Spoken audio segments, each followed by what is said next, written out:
in the region here we've always want to fly. And they are eyeing up this this top rune. But I'm pretty sure VP are going to take it, and yeah, the side of Empire are going to want to contest that. They're just going to look to get that bottom rune here for resolution on the Queen in response. That does look like they're at least sending Illidan top for the time being.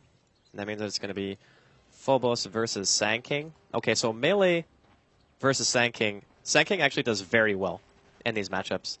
Some Sand King players actually put like 1 value point or sometimes even more into Caustic to farm the lane. Others will just skill Sandstorm just to stay safe and just do the standard build where you can maybe go back and farm a little bit of jungle stacks a bit later on. But for now, VP are looking to contest this lane. I actually favor the PL and the Crystal Maiden lane, and now actually Dazzle's coming up here too. So I think after they saw the Sand King and the Bounty Hunter, they're like, okay, that's super greedy. We actually just want to try to pressure your AM now. Sonic's going to have a bit of a tricky old time. They do have a Disruptor, and I guess once he's got the Glimpse and the Kinetic Field, may be able to do so much, but not necessarily the best defensive support in a lane.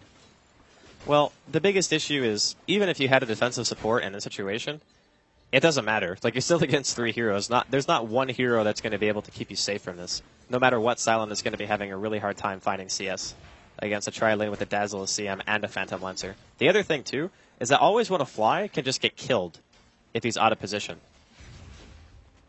Well, that's quite some stat there coming out. They haven't picked it since 2014.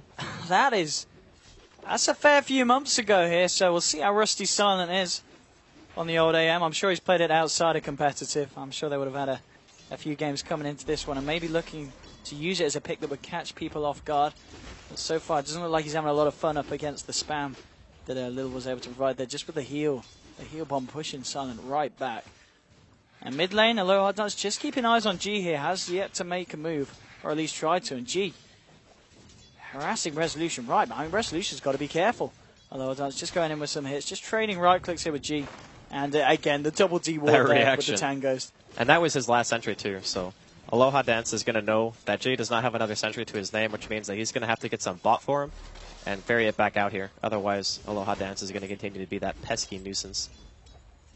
How's the bottom lane going? Well, pretty evenly by the looks of it. A couple of Tangos have been taken up already by the Tusk. SK's actually out of regen here.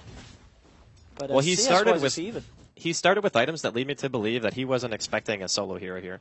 Because there's no way that you go to lane without regen if you're going in a 1v1 matchup. You buy boots if you think the enemy is going to be trying to gank you, or if you think that it's going to be like a defensive dual lane or tri-lane. So maybe in some way Empire didn't anticipate this, but it seems unlikely, because Sand King and Bounty together are two extremely greedy early game heroes.